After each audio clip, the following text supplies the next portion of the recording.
Hello and welcome to the Knit Girls. This is episode 326. I'm Laura, also known as Lala. I'm Leslie, also known as You Don't Call Me Les. It's Tuesday, November 29th, 2016.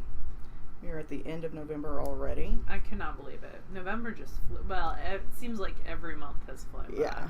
My mother-in-law just asked me for a knitted gift, like for Christmas yesterday. Yeah. And I was like, oh, okay. You'll get it done. Yeah. I am working on, I'm just going to go straight into works in progress. I'm working on a sock. You mean you're going to talk about knitting on a knitting show? I am. That's so avant-garde. So this is the Post Yarn Company, which is Simply Sock Yarn Company's in-house brand. Seattle Coffee Blues is the colorway. It is a toe-up pair of socks that I'm knitting that someone won at SSK, a pair of socks knit by me. So this is the second of the two socks. So I have this. Oh, you're on sock too. I am. Look at that. That's progress. It is progress. And here's sock one. Do you want a sock blocker? Sure. I am using Wendy Johnson's toe-up sock pattern that is linked on her website, which is wendyknits.net. It has a gusset that you build in. Totally didn't weave that through increases, and then you turn the heel and just keep going up. So I am done with number one. This is a Cordale blend, a Cordale nylon blend. Cordale is a breed of sheep that has a little bit of a longer staple length than Merino, so these should wear fairly well. So the first one is done. The second one is on the needles. I'm trying to get these done by the end of the month so I can count them for House Cup, but that is tomorrow. So. Oh yeah, I was thinking end of December. I was like, oh, you got time. Yeah. So I am about to. Well, I'm halfway through my third sequence of stripes, and I have a total of 1, 2, 3, 4, 5, 6, and 8 to do. So we'll see. I plan on listening to the new Janet Ivanovich ebook tonight and knitting. That is my plan. Yesterday, my plan was to hibernate because I had to go back to work. Yeah. And it was storm. Like, we were going to record last night, but it was like, man, the bottom dropped out. And we lost power at work twice yesterday. Oh. So, it was super fun.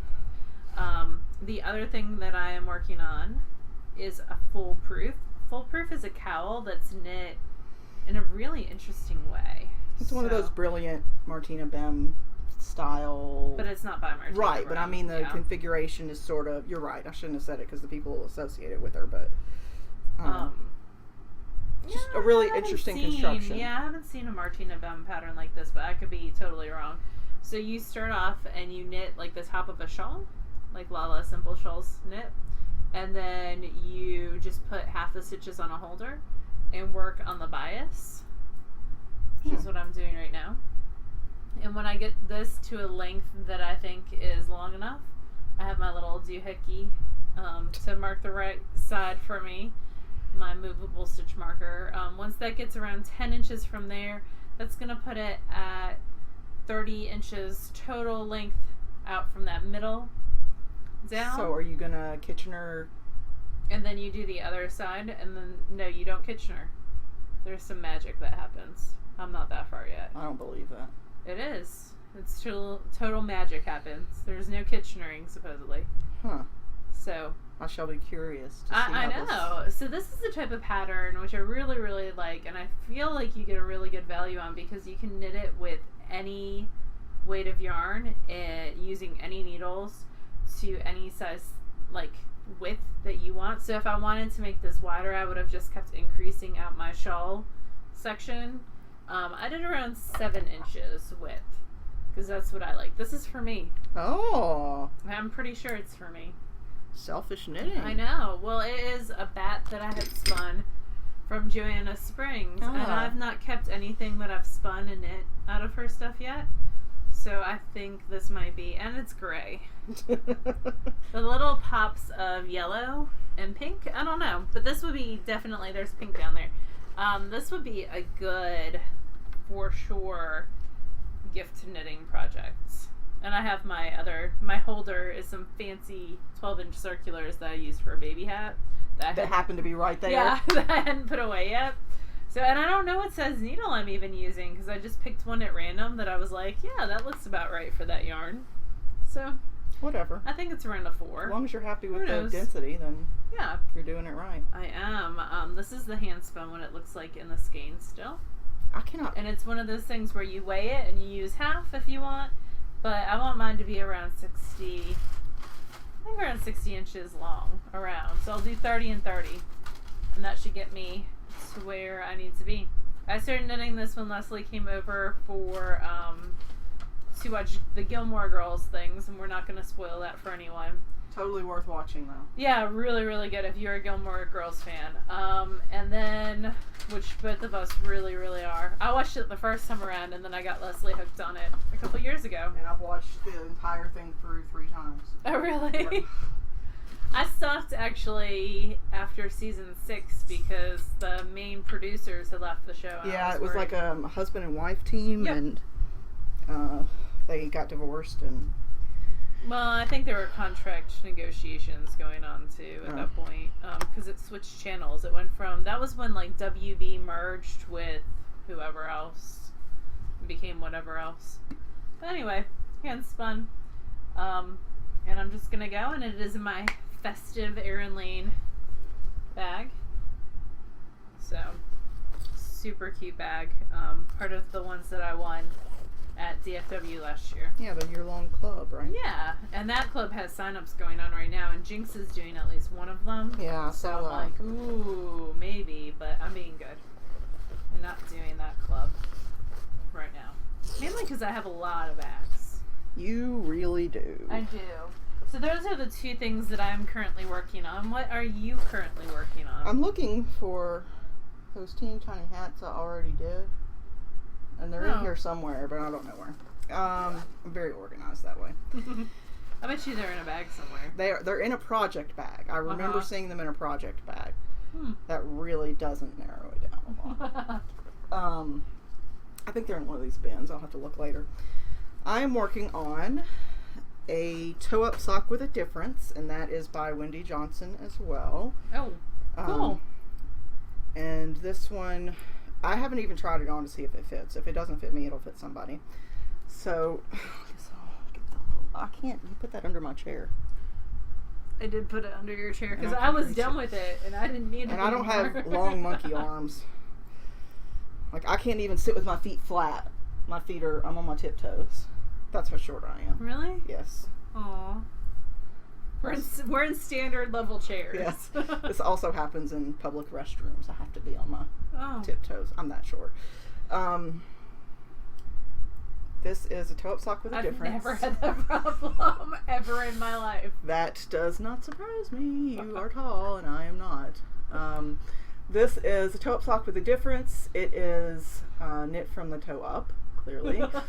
But you do get a nice heel flap, which I really like, in an interesting way. I hadn't done it that way before. And then... Is it the slip stitch heel? Yes, that's a good one. But I totally did cheat and use your slipping on the purl side instead of slipping on the knit side. Because that is the best way to knit. Anytime that a slip stitch, like any sort of slip stitch heel, slip on the purl side. You'll thank me later. And I'm doing a 3x1 rib at the top so that I get a little bit of rib, but I really hate knitting ribbing. Really? Because you can't get a rhythm, really. It's like you start and then the purl feels like a stop, and you start and then the purl feels like a stop. So anyway, I'm only on sock 1. I don't know what to tell you there. Oh God, somehow, there we go. So really the only thing that's happened since you saw it last was I turned the heel and got about an inch of the cuff done. Well, that's good though. This is what I took with me when I went to Thanksgiving at the in-laws. Oh. And I didn't get a ton of knitting done on it because with our dogs, there were 5 dogs there and they're all attention-sucking machines. You took your dogs with you? I did. It wasn't my choice. Oh. Michael insisted that they come with us. Oh, because they would be lonely on Thanksgiving for those few hours without Apparently. you? That's interesting. And the only reason that it bothers me is that my mother-in-law has a teeny tiny Yorkie. Like idiot, like teacup size. Yeah, she weighs 3.5 pounds. And she's old. She's 16. Yeah. And I'm very worried about her getting trod on. Yeah. Because she can't see very well By all anymore. these, like, 90-pound dogs. Yes. Yes. So, we had a vigil. One of us was always with the Yorkie. Awesome. It was a puppy vigil. It was awesome. And the only other thing I'm working on is not knitting. I bought this. Oh, that's so cool. Sampler before I moved, and there is a class on Creative Bug, which is a great site. It's like $5 a month, and you get access to all these classes. I feel like they just got bought by Amazon. They did. Okay, because now Amazon, when you go and look up knitting books, is like, hey, $1 for 3 months or something. Yeah. I see that you are interested in knitting. Yeah, and it was a huge brioche. sale. It was like a couple $1 million or something. It was a big deal. And I would like to let you know that for $5.99 a month, you can get access. Like, it's all across the bottom of the Amazon thing. It's interesting. So there's a class on there. Well, there's several classes on there on embroidery, but there's a couple with this teacher, Rebecca Rehnquist, and she's got these samplers that she designs. And you don't need the sampler, the pre-printed sampler, to do the class, but it just gives you places to do everything. So I went ahead and bought the sampler. Was like $18 or something. We've seen them in different stores. Craft South had them. Yeah, the place near in DC at that store we really like. Fiber Space. Yes, they have them near there too. So there's I'm trying all these different stitches. Some of them I've done, like the back stitch and the running stitch and all that. But there are some that I'm not super fond of, like this feather stitch, which is like an angled blanket stitch. Not my favorite at all. And then lots of blanket stitches around the edging. I've been working on this more than anything else this week. And when I started it, I was watching the class, and she said, you probably want to get a piece of cotton or linen for backing because it's a very thin piece of fabric. And I hadn't thought about it. And I didn't really have just a piece of cotton, so I went and got one of the bar towels, because those are all cotton, and cut it up. And then instead of just cutting a square for it, I had this I had this up against one corner, and the rest of it just sort of hanging around. Yeah. And then at one point, I embroidered the back of part of it to itself. So then I went and cut around it, so that I could not do that anymore. But I'm enjoying it. Cute. It's something different, and I would like to hang it in my house when I'm done. Yeah. She's got a more advanced sampler as well, and I linked it in the show notes on our website, TheKnitGirlls.com, where you can buy the sampler and the class itself on Creative Bug. So the nieces were learning how to sew with Mama Linneman. Really? Yes, they showed me their little samplers that they were doing. Oh, they were just trying out stitches and stuff? Yeah. That's cool. Yeah. I wish somebody had done that with me when I was little. Yep. This is my super fancy embroidery floss holder. These are just the colors I'm using. I do actually have a little divider thing with them in it, but that's it. That's all that I'm actively working on right now. I have an FO. I can't remember. I don't think I showed this done. No, you weren't finished with it. You were doing decreases. Awesome. So this is Field of Wildflowers. It is out of Dragonfly Fibers Valkyrie in the Fire in the Evening colorway. It is a worsted weight hat that has like a slip stitch patterning. My hair is crazy up right now, so it's a little bit of elongated, which I really like. A little slouchy, yeah. Yeah, it's a little slouchy, which is fun. I did not measure gauge, so I don't know if it's supposed to be slouchy or not, but my version is slouchy. And I really, really like it. But I think it might be a gift. I haven't decided yet. It depends how far behind my gift knitting that I get. I was going to say. If we're going to be honest with life. But you do this like cable cross.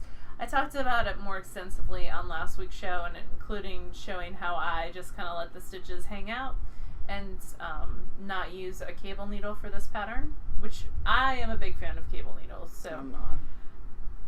But I managed not to use one for this, which made me also happy. Yeah. So this is done. I really like the yarn itself. is really, really nice. Nice and squishy worsted, but still has like nice stitch definition even in this crazy variegated. This is a great pattern for a variegated worsted if you have a variegated worsted. And that is Field of Wildflowers by Joji Locatelli. So that is done, and that is the only thing that I have finished this week. But you have some finished objects. I do. I have to mail out my, so we do this like Secret Santa thing with our little group at work. Oh, okay. There's only like 20 of us. And so the person who I'm Secret Santaing for is a lady in Jersey. I actually know her, so that's helpful. I've met her and spent time with her. So you're purchasing something for her? No. Oh. I'm going to make something for her. Okay. And I can purchase something if I want, but she is the person who the end products that you are doing is going to. No, it's round robin style. Okay. So, and I have no idea who's got me because nobody's asked me questions or anything. But I think probably some people will just go easy and do the gift card route, which I get. I would totally do that. I can use money. I can always use money. But anyway, I have to I'm going to weave something for her. And I need to warp the loom. And that's actually my project this week. I intentionally haven't started on it yet because I wanted to finish as much as I could for the show. But whatever it is needs to be finished by this weekend so that I can show it on the show because it has to get mailed out on Wednesday of next week. So, but I also needed to finish the Christmas tiny ornament hats. So these are going to the same group of people? Same group, but everybody gets one instead of just... so you managed to get addresses for everyone? Well, everyone except for myself and one lady in Idaho, of all places. Everybody is either at the Vegas Center or at the Jersey Center. So I can send it in group to those people and then just send the one to Idaho. I got her address. So anyway, so I just used scraps of yarn. It's a free pattern on Ravelry. It is linked on the Knit Girls website, and each one took about 45 minutes, including weaving in ends. So not bad at all. And I have 12 more of these. I do not know where. They're in here somewhere. I have to find them. Yeah, you'll find them. The other thing I finished, which I took to Laura's house to block because it was ginormous. And I have blocking boards at my house, and Leslie does not have blocking boards. This is the other Excuse Me shawl. This one took up my whole double bag. This one is knit out of my hand spun. You're seeing the super variegated side. And then this is the other side, which is a little more toned down. Not a ton, because you can still see the alternate color through, because I didn't do a gauge swatch or anything. It came out really pretty. Yeah, it's gigantic. I have no idea what I'm going to do with it. I think it's a good, like, winter, like, wrap yourself up in thing. Yeah. Like when you get cold down on your couch. I don't think I can give it away, because I don't know that anybody would put in for it, and that would make me cry. Oh, you're talking about like at SSK or something? No, like... Oh, like an on the online show. contest. Like, that would make me really sad. No, people would totally put in for it. So, I think you're too hard on yourself with that one. I'm calling that as... I'm happy with it. It was a really interesting project, and I'm digging brioche as a result, so... cool. Yeah, I'm happy with it. I started a brioche project, but I only got like 4 rows in, so I did not bring it.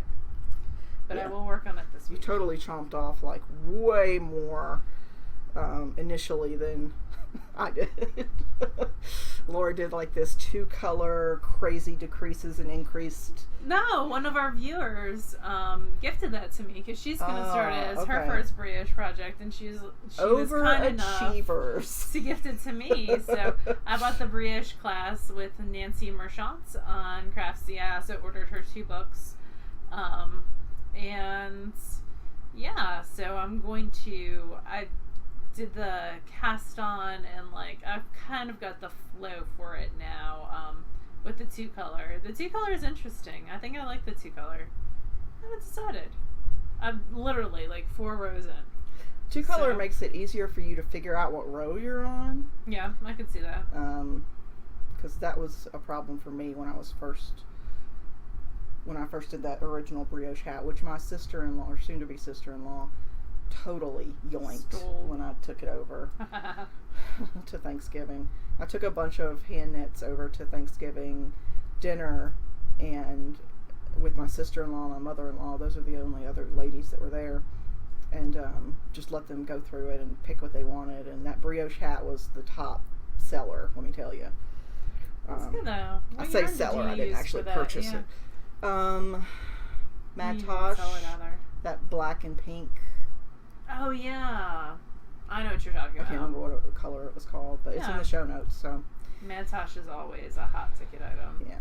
So spinning. Did you spin? Spinning. I did spin. I have 2 finished spinning objects. One is a 3-ply from Into the World, out of Into World, I should say. It is in the colorway That's so pretty. Inevitable Betrayal out of Falkland. So pretty.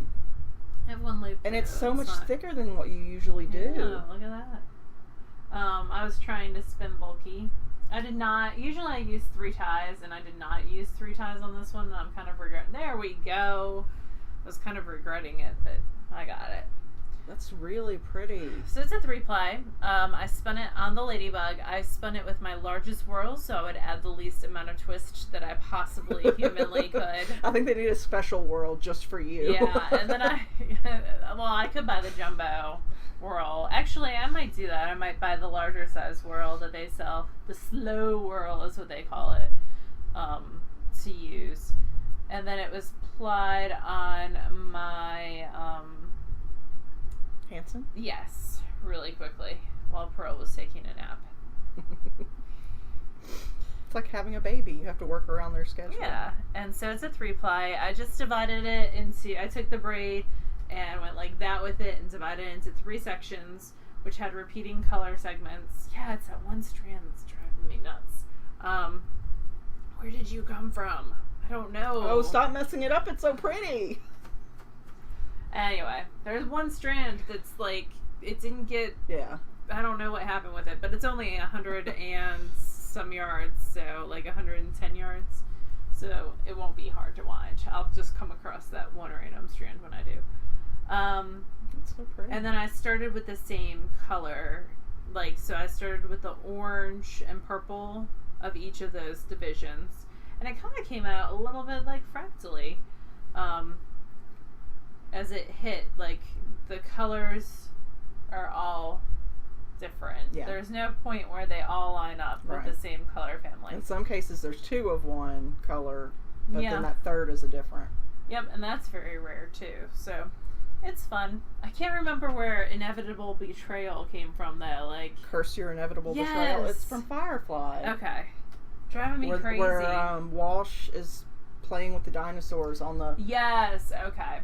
And Walsh. The guy who played That's the guy who played the Reverend's died this week. Yeah. Anyway, so that's my first one.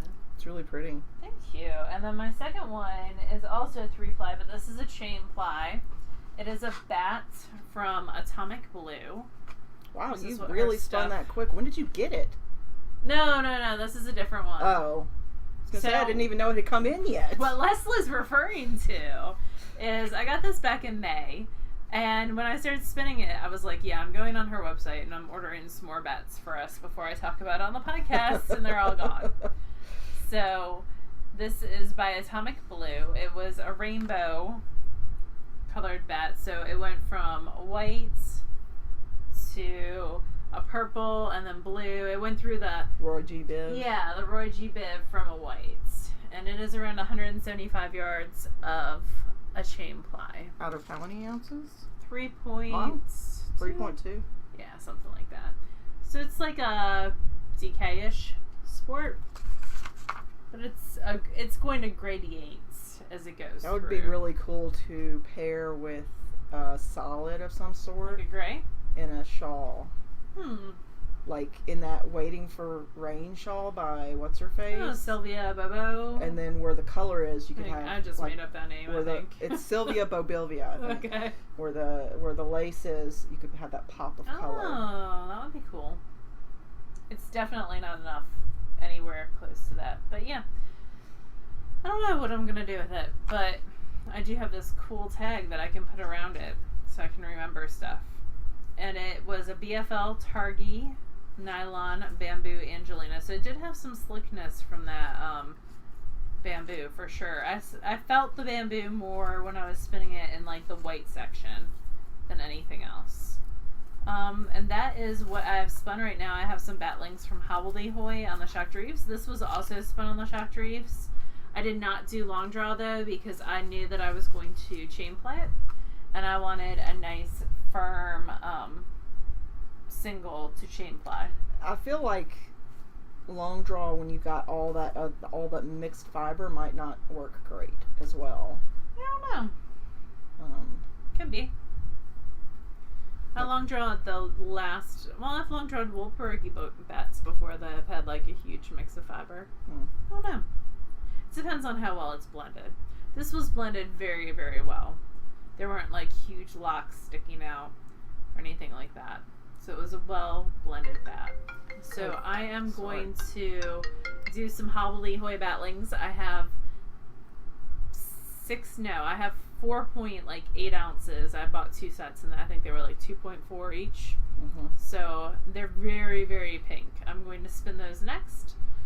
And then I was going to try to get that done by the end of the month because I really wanted to get a pound done while I was off, and I did not quite make that.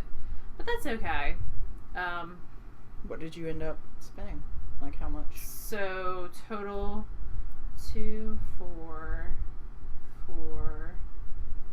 it's 10, and then the 3 point whatever that was. Okay. So 13. Pretty close to a pound. Yeah, I'm not too far away. But I'd like to get back to my spinning a pound a month. So we'll see. I definitely got a pound done this month, but I'd like to make some progress through the stash. There's a lot of fiber stash to make progress in. So I need to work on that a little bit. Totally get that. I love David of Southern Cross and I love his stuff, but his break came at a good time for me. He's on a small hiatus on his club, so it gives me a couple months to catch up. Yeah. He's got a lot going on. He does. I have some spinning this week for a change. Yay! So first I'm working on, but am not finished with, this braid I got from Vogue Knitting Live this year. That's pretty. It's very watercolory. Yeah.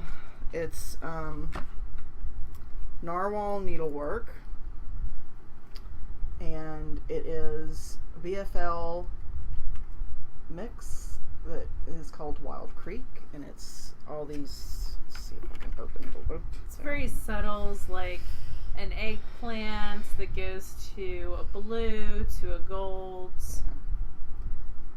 It's kind of like a sort of a muted wildflower color. So mixed BFL is a natural like white and then brown blended. Some people call it humbug because it's got that that natural brown in it. So like if you look at it, let's see, open it up a little bit. So this is, the blue is where the white part of it was, and then this brown is natural. It's not dyed that way. It's just the natural color. And it kind of mutes out dyes. It muddies it a little bit, but in it, you can manipulate it so it's done in a pleasant manner. Yes. So this is a third of 4 ounces, and then I've been spinning on the flat iron. This was bobbin number 1, and this was bobbin number 2. Pearl was helping her too. She was. She was super helpful. I've been spinning it in the way that Kim taught me, which I've got to watch a couple more videos to be sure, but I think is pretty solidly a supported long or semi-supported long draw. I'm trying to find out, like, categorize it. So I'm pretty sure it's a semi-supported long draw. But I need to watch the Maggie Casey thing again just to be sure. So I've got 2 of them done. Hopefully by next week I will have finished the third and possibly plied it. We'll see. I've got to weave like the wind this week, so we'll see how that goes. And then for our Patreon prize that we drew a couple weeks ago, Kim Storer K-Store on Ravelry won the hand spun from me, and so it was the Witterson's color from Hello Yarn, and it was a Shetland wool top. Love Shetland. So I contacted her and asked her how she wanted it spun, and she said she wanted a fat yarn, like a thick yarn, a 2-ply, and I was able to accommodate that. Thank goodness. That is my happy place. And this is what I came up with, and I'm really, really happy with how it came out. It's pretty uniform in thickness. It is. It's very well done. It's not perfect by any means, but if I wanted perfect, I would have just bought it done already. I'm using Beck's fiber tags. If you don't have these in your spinner, you totally need them. They're Gusler designs on Etsy, and these little Tyvek tags, you can write on them immediately as soon as you wind off, and they can go in the wash and nothing will blur or smear. So I got 144 yards of a 2-ply, and I'm very glad that it's done because we have, Kim is, I want to say local, but she's not. She's in Columbus, Ohio area. Right, but she's near Kimber Fiber Optic. She's local to there. We have a lady in our local knit group, Joanne, who's going to see her next week. Yep. So I can give this to her. Yarn mule. Yep, she's going to be our hand spun mule. I can give this to her tomorrow at knit night, and she will deliver it for me so that I don't have to worry about it getting lost in the mail. And excellent. I totally need to clean my house before knit night. I'm so glad I don't have knit night in my house. Because you think Pearl is bad. You ain't seen nothing. I need to remember to keep that out for knit night. And that's it. That's all I got for spinning. Awesome. I have not been reading much at all. We have a book review. Oh, we do have a book review. I didn't put that in the show notes, no? Yeah, I just totally skipped over it. That's okay. I'll update the show notes before. Okay, so we have a book review, and then we'll talk about what we're reading. Our book review is Yarn and Texture by Jillian Moreno. All right, and we're the setup here is ridiculously rigged so that we just don't breathe too hard and things won't fall. Things are on top of boxes. Yeah. And we're still trying to figure out a good way to do things with the different equipment that we have. So and IKEA is coming in next month. So in 15 days. Yes. All right. So this is our book. Yep.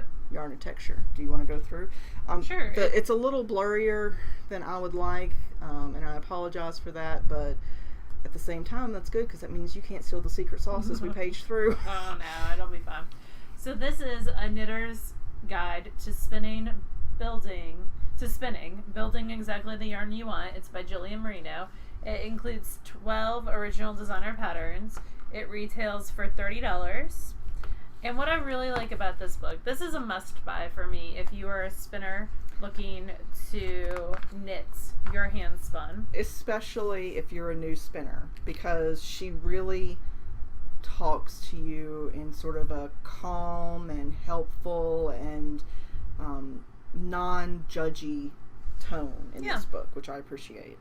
So it goes through, first it talks about what is your vision for your yarn, and then it goes through what you need to accomplish that vision, whether it's looking at certain specific sheep breeds, looking at specific fiber preparations, how you draft, how you ply what you've drafted, the color, how you finish your hand spun, and then knitting your hand spun, and how to measure and sample hand spun. So if you're looking to do big projects specifically, this is a great book for you.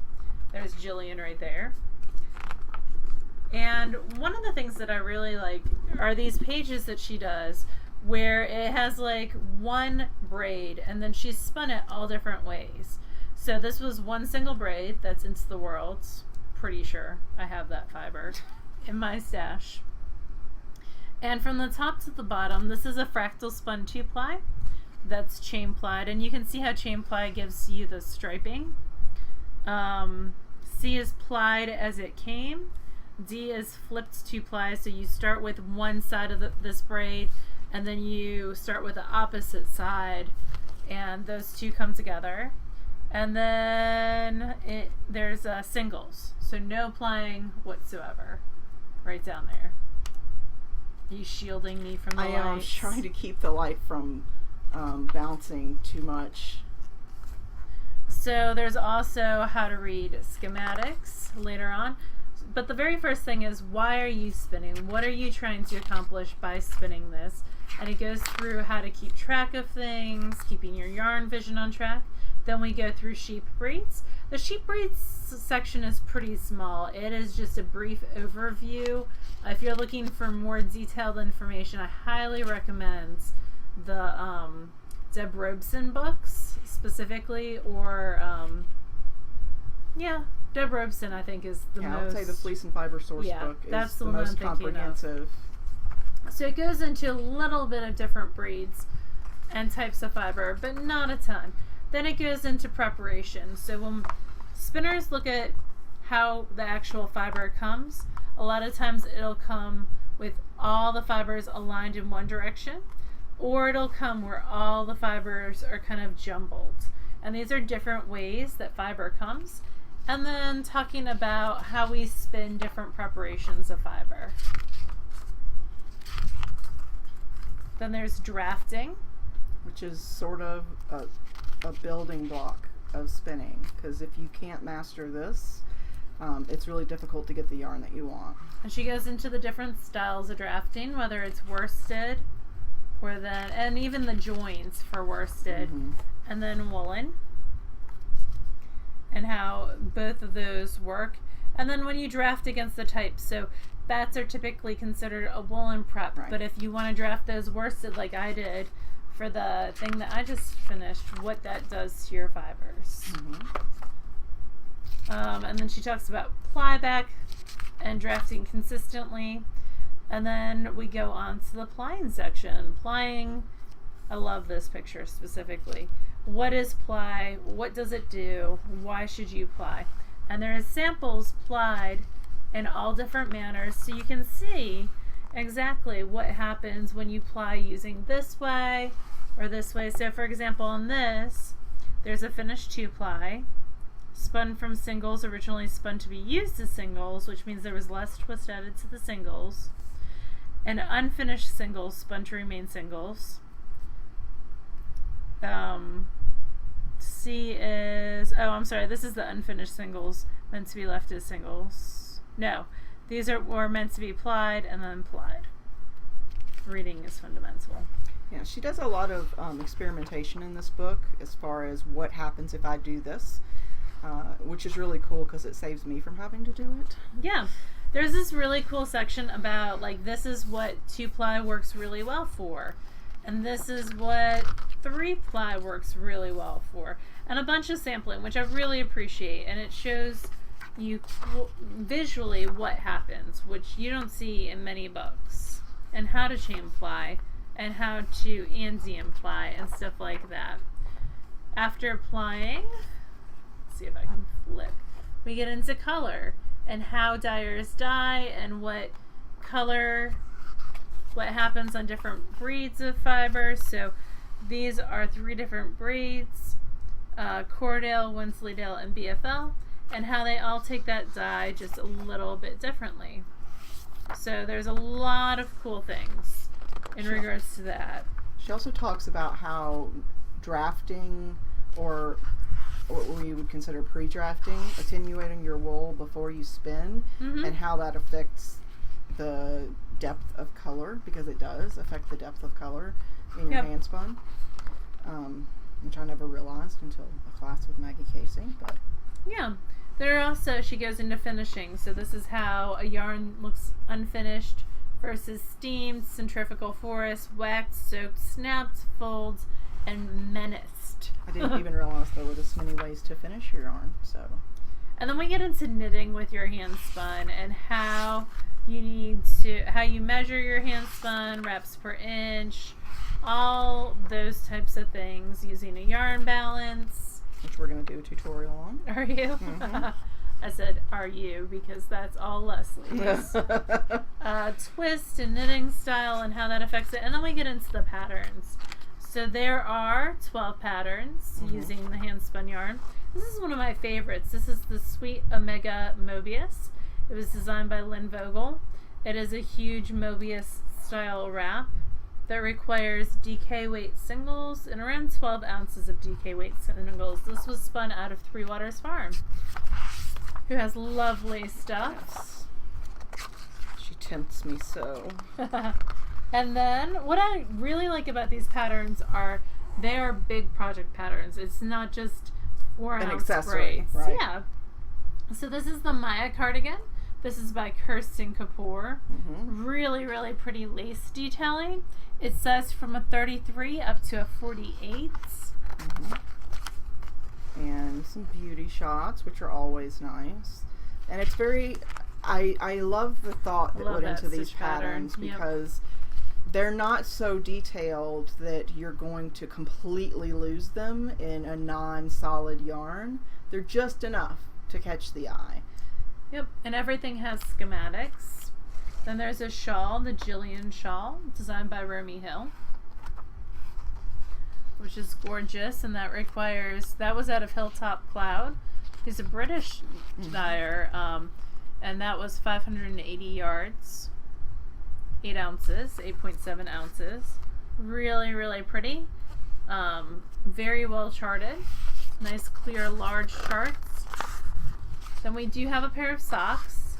These are toe-up socks, Lina toe-up socks by Kate Atherley, who does a lot of sock design. She is very technical when you need her to be. Yeah. Which is great. Then there's the Bump in the Night shawl, which is a little bit interesting. It uses a thick and thin yarn, 340 yards of like a bulky. Yep. So that is very cool and different. This is one of my favorite pieces. I think this might be my favorite piece. This is the Tetris pullover. I think it's super interesting. And I appreciate that she did more sizes because something like this, it would be really easy to just say it'd be too hard to size. But she didn't. She really did well. And she sized it from a 38-inch chest up to a 58-inch at the bust. And that includes 4 to 6 inches of positive ease. And that is out of Into the World's Rhinebeck colorway. Oh, go on with Into the World. I know. Then there's the Winnie shawl. By Amy King. That was the header photo in the chapter, in this little section. That's why you'd already shown it. Yep. Oh, no, that's a different shawl. But it's similar colors. But it's a sideways knit shawl. Yeah. There's some more. Laura Nelkin has a little... La Cuerda?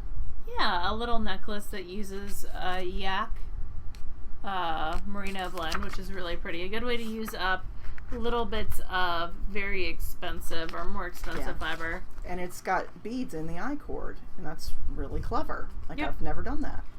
This is the Winter Library shawl by Jillian Moreno. This has embroidery. Yeah. So it was spun specifically for embroidering. And it looks like simple embroidery, lazy daisy and chain stitches, so nothing too crazy. This is my favorite pattern in the book. The Rigby cardigan by Bristol Ivy. That is a good one. Because I can see this, it's simple enough that any crazy colors would be fine. Because it's really just got that rib at the band in the front, and the rest is mostly stockinette, but it's interesting enough to keep your attention. I have a sweater's worth of Captain tight pants. I have a sweater's worth of a lot of stuff. Perfect to spin for. And it goes from a 33.5-inch chest to a 60-inch chest with about 3 inches of positive ease. So lots of ease, and there's ribbing in the back as well. Yes. And there's another beauty shot, and then the schematics. There are the Hive Mind Mittens by Adrienne Bazilla, also known as Hello Yarn. She just released a new pattern today that is super, super cute. She loves doing fur owl mittens, and those follow that style for sure. And then one last sweater. The Dye Goddess. The Dye Goddess pullover, which uses, again, a thick to thin yarn, and is sized from a 35 up to a 49.5.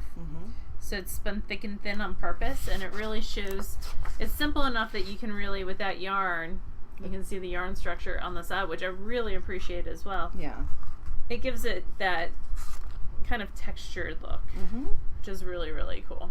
I think it makes it something that it's clear that it was handmade, whether it was something crazily expensive at a thrift shop or that you made it yourself. I like that she included one of those types of patterns in there as well. Yep. So this is Yarn and Texture. It is by Jillian Moreno. It retails for $30 in the United States. And it is a buy it now for me. If you are a spinner, for sure.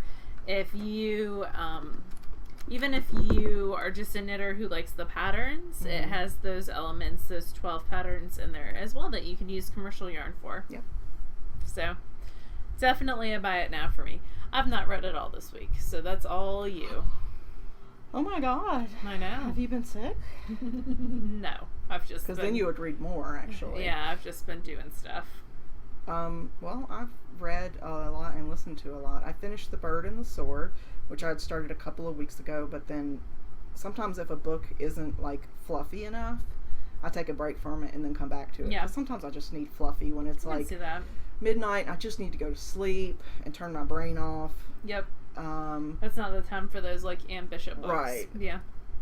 Hey. Uh-oh. We're almost done. Give us 5? Okay. Michael has to take Kobe to piano lessons, but Laura parked behind him because I forgot to tell her not to.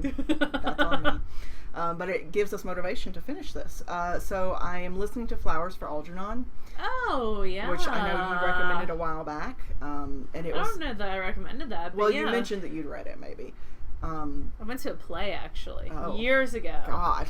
Yeah. I'm only like an hour into it, and I'm already thinking, how in the world would this translate to a play? But it's interesting. It's about a guy who has a low IQ. I think it's in the 60s, and he volunteers for a trial to A drug trial. develop to improve his intelligence. And like I said, I'm only like an hour into it. He just beat Algernon in the race, the maze race, for the first time. Algernon's a mouse. Yes. So anyway, I'm just into that, and it's going well. And I listen to, with Prime now, you get like some channels on Audible, which for the most part I don't really care about, but I did look, and there was an H.P. Lovecraft story on the channel. So it was The Color Out of Space, which apparently he considered one of his best stories. Interesting. It was really weird, as are all Yeah, I was Lovecrafts. gonna say, you kind of go in there knowing that it's gonna be It's weird. less gory than some of the other ones that I'd read, but it was good. I mean, it was only like a couple hours long. And then I listened to Legion by Brandon Sanderson because there's a new show coming out on FX, which is, I believe, is based on this story. It's the same sort of plot line, so we'll see. Interesting. It was good. It was only a couple of hours long, which is not very Brandon Sanderson. At least, yeah, like most of his are like 40 to 50 hours long. So I listened to it and I liked it. I would recommend it. It's very short, but I got it on the Audible had a sale, like a bunch of stuff for like $4 each. So I bought 4 books, and I've already listened to 2 of them. Awesome. Laura hasn't read it all this week, she says. Truth. But we are going to draw for Knit Vents, the 5 codes, and then we are going to draw for the Spotted Circus Alpaca Yarn. All right, let's go to Ravelry, and then I will switch over to this. Oh, I need to edit. So if you win any of the Knit Vent codes, I have them, so you need to contact me, Lala, on Ravelry, and I will send them your way.